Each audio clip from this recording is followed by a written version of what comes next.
नमस्कार दोस्तों। तो पहले हम सूर्य विज्ञान पर काफ़ी चर्चा इस चैनल पर कर चुके हैं, 3-4 वीडियो आ चुके हैं।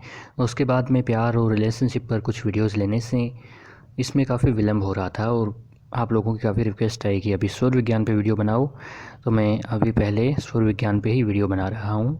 तो उसमें जो सबसे ज़्यादा प्रश्न आया वो ये कि ठीक है, हम समझ गए स्वर को चेंज करने से ये होता है, पर स्वर को चेंज कैसे करें? चलते चलते या कोई काम करते किसी भी समय अगर हमें स्वर को चेंज करना पड़े अचानक से, तो हम कैसे चेंज करें? तो एकदम से ईजी है, इसमें कुछ ख़ास नहीं करना।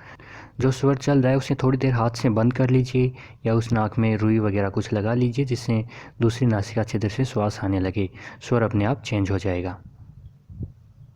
इसके अलावा दूसरा तरीका ये भी बताया जाता है कि जो स्वर चल रहा हो उस साइड की काख में थोड़ी देर हथेली को दबा कर रखने से स्वर चेंज हो जाता है। बाकी ये मैंने कभी ट्राई नहीं किया है, तो ये आप करके देखना, अगर काम करता है तो इसकी ज़रूरत पड़ती नहीं। वैसे थोड़ी देर उस नासिका को बंद रखने से ही स्वर चेंज हो जाता है और स्वर चेंज होने से तत्काल प्रभाव होते हैं।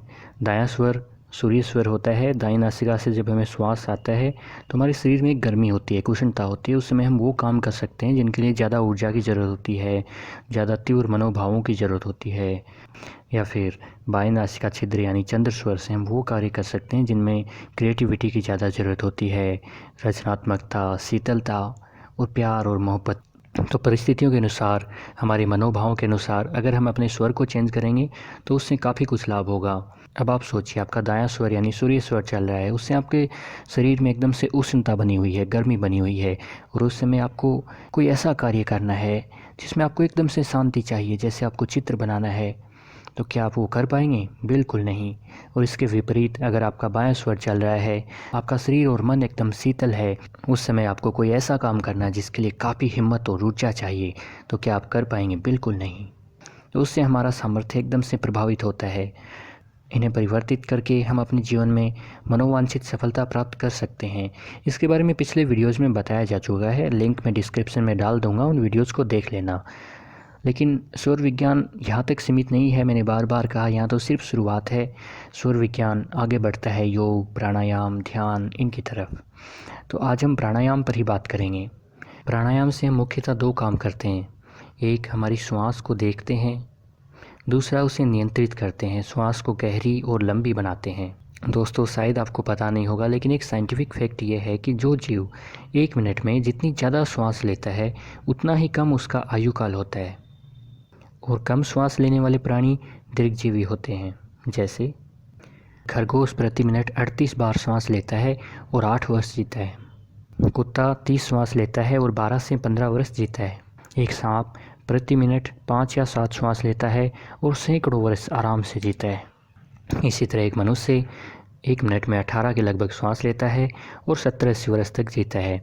तो इससे ये भी अनुमान लगाया जाता है कि अगर हम अपनी श्वास की दर को कम कर सकें तो निसंदेह हमारी जीवन अवधि बढ़ जाएगी। अगर हम 1 मिनट में 18 की जगह 11 श्वास लेने लगें तो हमारी जीवन अवधि थोड़ी बहुत तो ज़रूर बढ़ जाएगी। और हाँ, आयुर्वेद और योग में तो ये साफ साफ कहा जाता है कि परमात्मा ने हमें उम्र वर्षों के हिसाब से नहीं दी, हमें उम्र श्वासों के हिसाब से मिली है। हम उन श्वासों को जितना जल्दी पूरा करेंगे उतना जल्दी हमारी उम्र खत्म हो जाएगी। तभी तो रोगी व्यक्तियों की श्वास पर श्वास दर बहुत तेज़ हो जाती है और तेज़ी से उनकी उम्र घटने लग जाती है। दोस्तों, सूर्य विज्ञान वैसे वैज्ञानिक विधा है, लेकिन इस श्वास की तेज़ी से और आयु का जो संबंध है, इसके बारे में कोई वैज्ञानिक प्रमाण अभी तक हासिल नहीं हुआ है, लेकिन फिर भी ये एक प्राचीन विश्वास है। और वैसे भी अगर आप अपनी श्वास की दर को कम करते हैं तो इससे आपके मन को शांति मिलेगी, आपके विचारों को गहनता मिलेगी। इससे लाभ ही लाभ है, नुकसान तो कोई है ही नहीं। उम्र बढ़े या ना बढ़े, इससे कोई नुकसान तो है ही नहीं। तो आप ज़रूर इसका उपयोग कर सकते हैं और प्राणायाम में ये किया भी जाता है। और इसके अलावा प्राणायाम में श्वास को देखा जाता है, उसके ऊपर अभ्यास किया जाता है, जिससे धीरे धीरे एक ऐसी स्थिति आ जाती है कि हम चाहने भर से हमारा स्वर चेंज कर सकते हैं।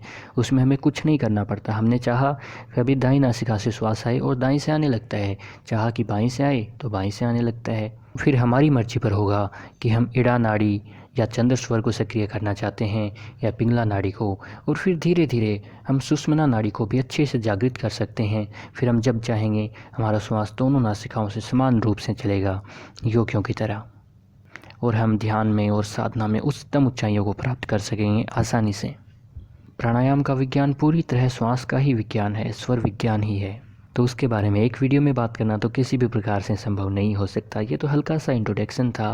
प्राणायाम प्राणों की ऊर्जा का विज्ञान है। प्राणायाम का मतलब ही यही है, प्राणों को आयाम देना, यानी प्राणों को फैलाना। प्राण यहाँ पे प्राण ऊर्जा को कहा गया है। दोस्तों, हम जीवित रहने के लिए खाना खाते हैं, पानी पीते हैं और उससे भी सूक्ष्म है हम श्वास लेते हैं। लेकिन एक चीज़ श्वास से भी सूक्ष्म है जिसकी हमें सबसे ज़्यादा ज़रूरत होती है, वो है प्राण ऊर्जा। जैसे हम खाना खाए बिना 1-2 दिन रह सकते हैं, पानी पिए बिना 5-7 घंटे रह सकते हैं और श्वास लिए बिना 1-2 मिनट रह सकते हैं, उसी प्रकार प्राण ऊर्जा इससे भी सूक्ष्म होती है, जो इड़ा और पिगड़ा नाड़ी तंत्र के द्वारा बहती है। उसके बिना हम एक क्षण भी जिंदा नहीं रह सकते। उसी प्राण ऊर्जा के प्रवाह को समझना, नियंत्रित करना और उसे अपने हिसाब से उपयोग में लाना ही प्राणायाम है। और योग और ध्यान की हर विद्या की तरह प्राणायाम का भी अंतिम लक्ष्य है स्वयं को जानना। तो आगे की वीडियोज़ में हम प्राणायाम पर खूब सारी बातें करेंगे। उनमें से कुछ मेरे एक्सपीरियंस भी होंगे और कुछ उनसे सीखी हुई बातें होंगी जिन पर विश्वास किया जा सकता है। जैसे महात्मा बुद्ध, श्री कृष्णा या फिर और भी अनेकों लोगों ने योग, प्राणायाम, साधना पर काफ़ी कुछ कहा है। काफ़ी प्रामाणिक पुस्तकें आसानी से उपलब्ध हैं, लेकिन हर कोई पुस्तकें पढ़ना नहीं चाहता। बुक्स रीडिंग आजकल बोरिंग होने लग गया है। तो हम इन वीडियोज़ में उन सभी बातों पर चर्चा करेंगे और आसानी से जीवन जीने की इस विज्ञान को समझेंगे। लेकिन उसके लिए आपको इंतज़ार करना होगा। स्वर विज्ञान और प्राणायाम पर वीडियोज़ आने में थोड़ा और वक्त लगेगा। अभी कुछ प्रेम कहानियाँ बाकी हैं। तो बस आज के वीडियो में इतना ही। इसे सुनने के लिए आपका धन्यवाद। आगे हम ज़रूर एक साधक के सफ़र पर चलेंगे। आखिर हम सब साधक ही तो हैं। हर कोई कुछ ना कुछ साध ही तो रहा है। प्रेम भी एक साधक है और प्रेम को सुनने वाले भी साधक हैं। यह चैनल हमारा एक परिवार ही तो है और हम सब मिलकर एक दूसरे से सीखते रहेंगे और एक दूसरे को सिखाते रहेंगे। और आप सभी को मेरा प्रणाम, क्योंकि वह आप ही हो।